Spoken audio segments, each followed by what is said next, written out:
जब हम अपना काम निपटा कर थोड़ी देर टेरेस पे आते हैं तो ये हरियाली, फूल, चिड़ियों की चहचहाट, तितलियाँ कितना सुकून देती हैं। हमारी सारी थकान मिट जाती है और दूसरे कामों के लिए रिचार्ज हो जाते हैं। दोस्तों, आज मैं बात कर रही हूँ कि ऐसे ऑल इन वन फर्टिलाइज़र के बारे में जो हर प्लांट में डाल सकते हैं, चाहे फल का हो, फूल सब्जी का हो या फॉलिएज प्लांट हो। इस फर्टिलाइज़र से आपके सारे प्लांट्स में एक नई जान आ जाती है और ये फर्टिलाइज़र आप एक बार यूज़ करोगे तो सारे फर्टिलाइज़र्स भूल जाओगे। ये खाद बिगनर्स के लिए ऑल पर्पस खाद है। बिगनर्स कंफ्यूज हो जाते हैं कि इतनी अलग अलग तरह की खाद सुनकर, देखकर, कोई गुलाब के लिए है, कोई पाम के लिए है, कोई फूलों के लिए, कोई पत्तों के लिए। लेकिन ये खाद आप सभी प्लांट्स में डाल सकते हैं। कोई एक्स्ट्रा खाद डालने की ज़रूरत ही नहीं पड़ेगी। ये बहुत ही पावरफुल खाद है। सिंपल मिट्टी में प्लांट लगाएं और टाइमली ये खाद देते रहें तो आपके प्लांट्स खिले खिले और पत्ते बड़े होने लगेंगे। जी हाँ दोस्तों, मैं बात कर रही हूँ गोबर के उपले का लिक्विड फर्टिलाइज़र। इसे ठंडी खाद भी कहते हैं। ये हर मौसम में यूज़ कर सकते हैं, सर्दी, गर्मी, बारिश, इसके कोई साइड इफ़ेक्ट नहीं है। बस थोड़ा सा क्वांटिटी का ख्याल रखना है। गर्मियों में 1:3 रेशो, 1 पार्ट फर्टिलाइज़र और 3 पार्ट पानी, और सर्दियों में 1:1 रेशो हाफ हाफ ले सकते हैं।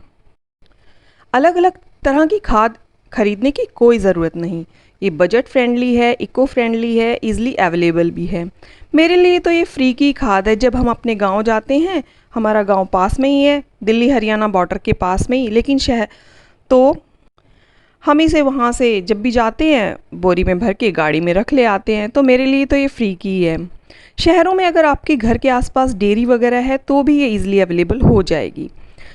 अगर आप कहीं खुले में, कहीं हरियाणा साइड, राजस्थान, यूपी ऐसी जगहों पे जाएं ना, तो आपको ऐसे नज़ारे देखने को मिलेंगे जैसे जो उनके उपलों का स्टोर हाउस बनाते हैं।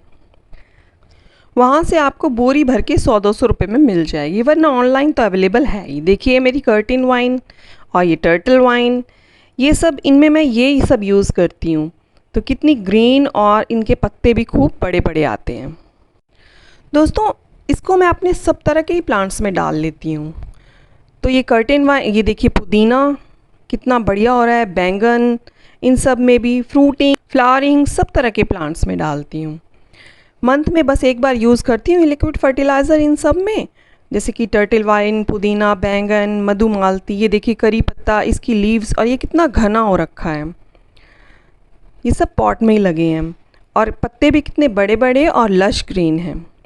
तो अब ये देखिए, ये मधुमालती की बेल पॉट में ही लगी है और ये कितनी ऊपर तक जा रही है। बस मैं मंथ में एक बार इसमें लिक्विड फर्टिलाइज़र यूज़ करती हूँ, ज़्यादा नहीं करती हूँ, सिर्फ मंथ में। और इसकी ग्रोथ कितनी बढ़िया चल रही है।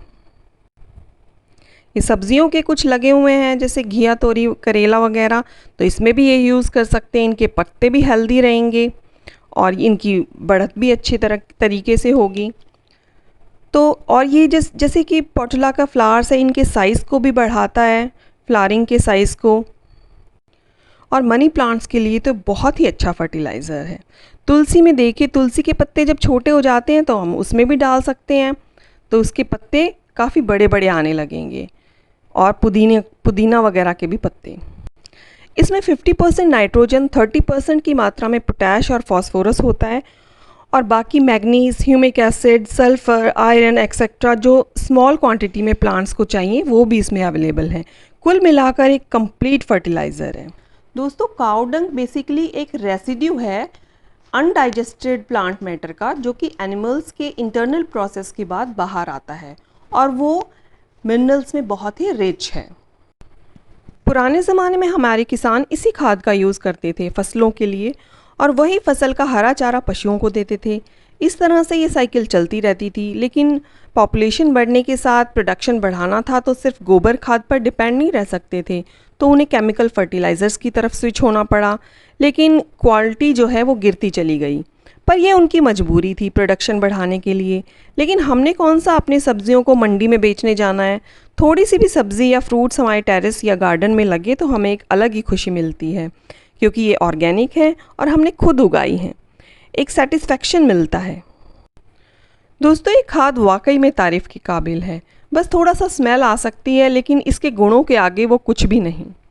इसकी तारीफ़ तो बहुत हो गई, चलिए अब इसे कैसे बनाते हैं और इसका यूज़ कैसे करते हैं और कितनी मात्रा में करते हैं, इस बारे में बात कर लेते हैं। तो इसके 2-3 उपले लेकर और 10 लीटर पानी में आप इसको भिगो दें।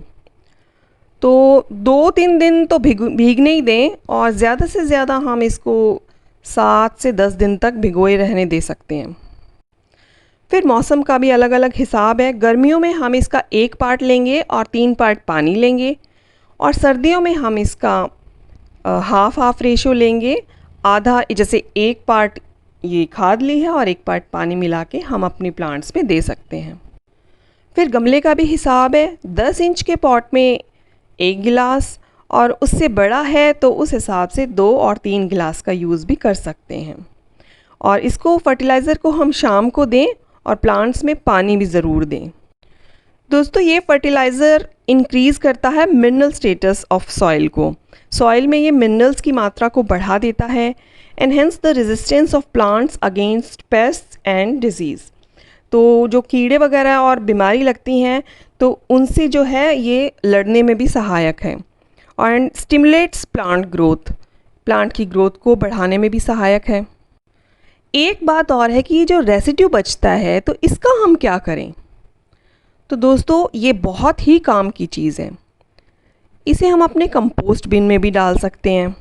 इसकी बहुत ही बढ़िया खाद बनती है, कंपोस्ट बनती है। इसे कंपोस्ट बिन में डालने से कंपोस्टिंग का प्रोसेस कई गुना बढ़ जाता है, क्योंकि इसमें नाइट्रोजन होता है। तो कंपोस्टिंग पर मेरा एक अलग से वीडियो है, तो उसे एक बार ज़रूर चेक करें, क्योंकि जो लोग कंपोस्टिंग करने से डरते हैं कि उसमें कीड़े, बदबू, मक्खी, मच्छर हो जाएंगे, तो उनका डर बिल्कुल निकल जाएगा। उस वीडियो में मैंने डिटेल से कंपोस्ट बनाना बताया है इसी बचे हुए रेसिड्यू से। पहले मैं भी कंपोस्टिंग करने से डरती थी, लेकिन अब उस तरीके से अगर कंपोस्टिंग करेंगे तो बिल्कुल मक्खी, मच्छर, बदबू कुछ नहीं होगा। तो चलिए अब हम इसको भी अपने कंपोस्ट बिन में डाल देते हैं। तो इससे हमारा कंपोस्टिंग बहुत ही बढ़िया तरीके से होगी, क्योंकि लोग सोचते हैं कि अब इस बचे हुए को कहाँ फेंके कि क्या करें, लेकिन ये बहुत ही काम की चीज़ है।